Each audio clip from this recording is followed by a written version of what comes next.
Hello dear students, welcome to the last session of the particulate technology course. So with this we are ending the course of the current semester. So in the last class you all know that we discussed about two types of mixers. One is a ribbon blender and Banbury mixer. So today we are taking up another two types of mixers. One is called Muller mixer and tumbling mixer. That one is tumbling mixer. There are two types of tumbling mixers such as a double cone mixer, twin shell blender. So first one is a Muller mixer. So Muller mixer is that one type of mixer which involves mulling action. So mulling means it is a smearing or rubbing similar to that we see in a mortar and pestle. So that kind of mixing action is involved in a Muller mixer. So accordingly it's called as Muller mixer. Okay. So basically it consists of a cylindrical casing that may be open or closed that incorporates a two heavy wheels, in fact, called Muller wheels. So it is these two elements which are creating the required kind of action to mix the material inside the mixer. So apart from the two Muller wheels, there are two plows. One is the outer plow and another one is inner plow.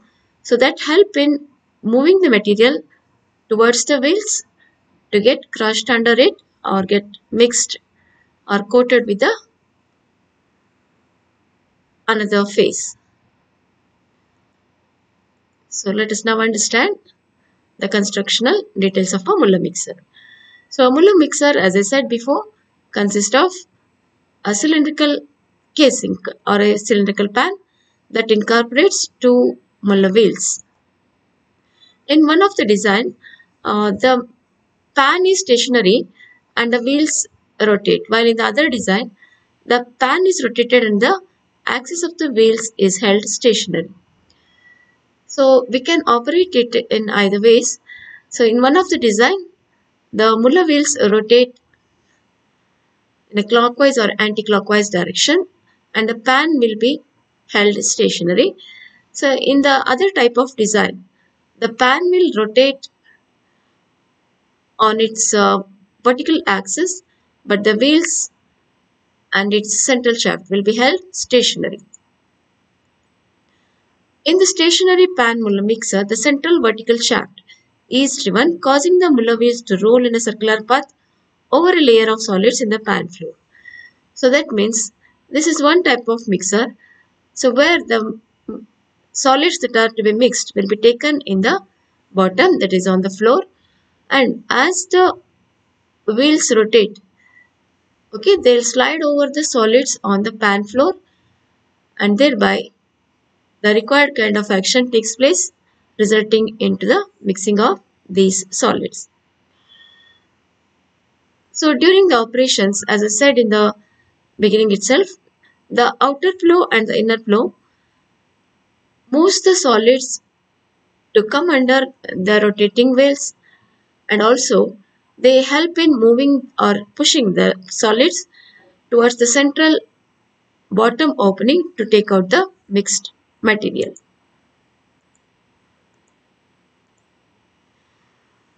So during the rotating action, the Muller wheels crush the material, so breaking down lumps and agglomerates.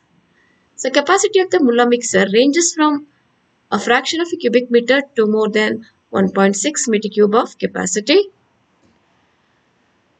So the power requirement in these type of mixers is around 1/3 to 75 HP.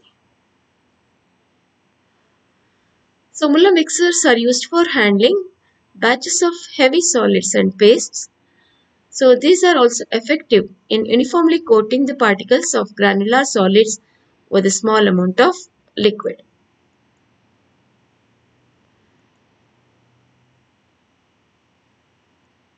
So these are some of the pictures showing you the internal parts of a Muller mixers that are used in industries.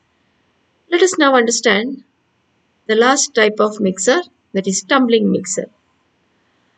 So in these mixers, The tumbling action that is involved actually helps in mixing the material. Okay, so tumbling means it is lifting the material to the top and showering it from the top, so thereby the material get intermixed thoroughly. So a large number of materials are mixed by tumbling them in a partly filled container that rotates about a horizontal axis.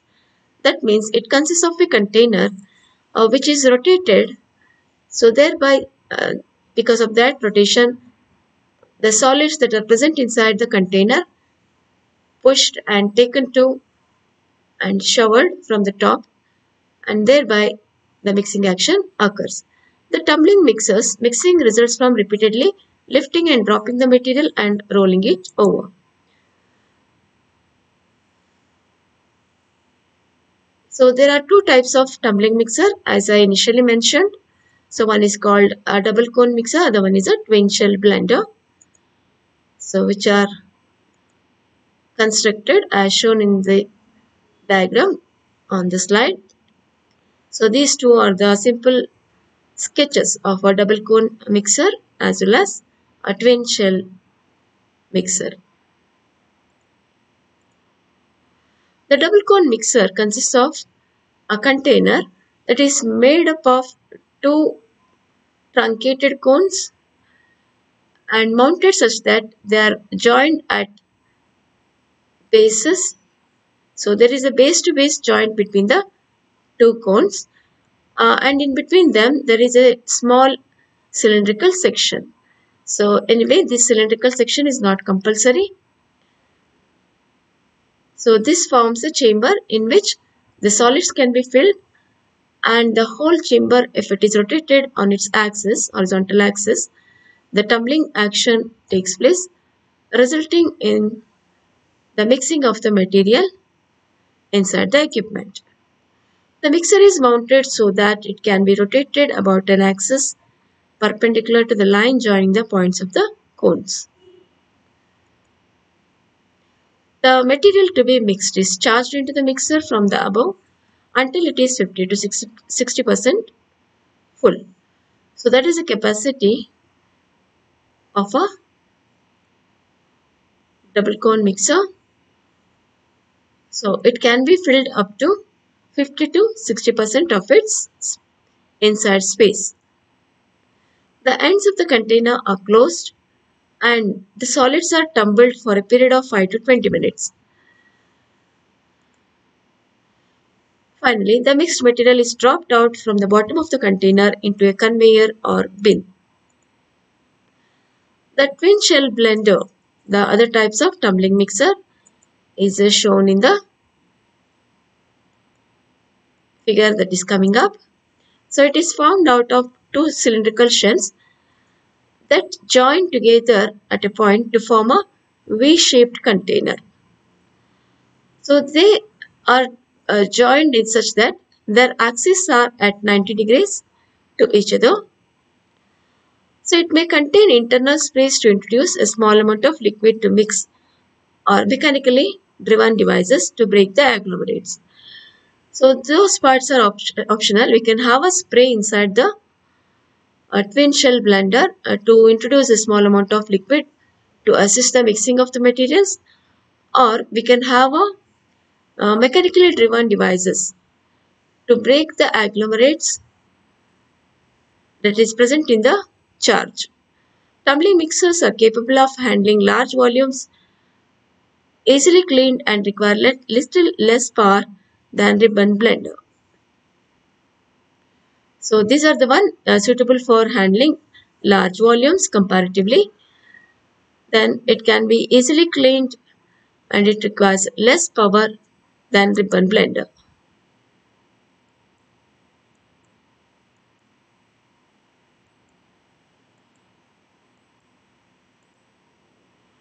A mixing action that is employed in a pan mixer is by, so pan mixer is another name for Muller mixer because it consists of a pan in which the mulling wheel is located. So options given for this question are mulling, kneading, dispersion, none of these. So since the name itself indicates that it's a Muller mixer, it employs a mulling action, that is a smearing or rubbing action to mix the solids taken into the vessel. A dash mixer resembles a ball mill without balls. So tumbling mixer, the one which is similar to the action of a ball mill. So just like in the ball mill, here also the material is taken into the chamber closed and the vessel is rotated about an axis, thereby the mixing of the material takes place.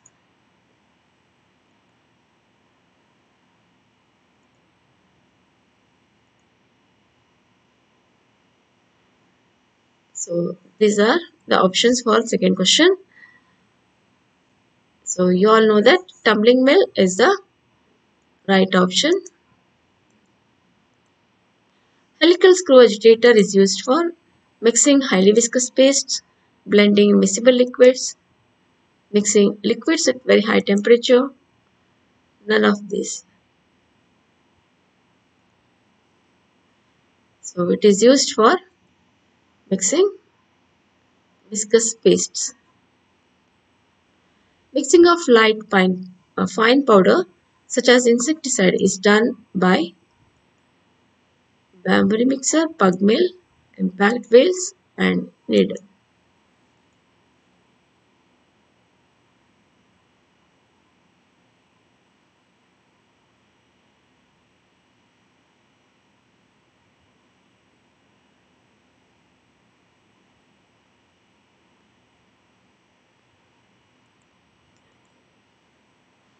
So which of the following clay mixing device is a vacuum operated for deaeration of clay?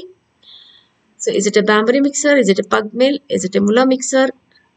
Is it none of this?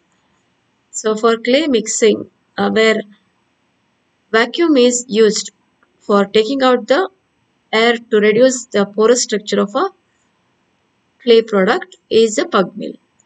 So the right answer is pug mill. So with that, let me end the particulate technology course for the third semester. So I hope I have succeeded in making you understand the various concepts involved in a particulate technology course.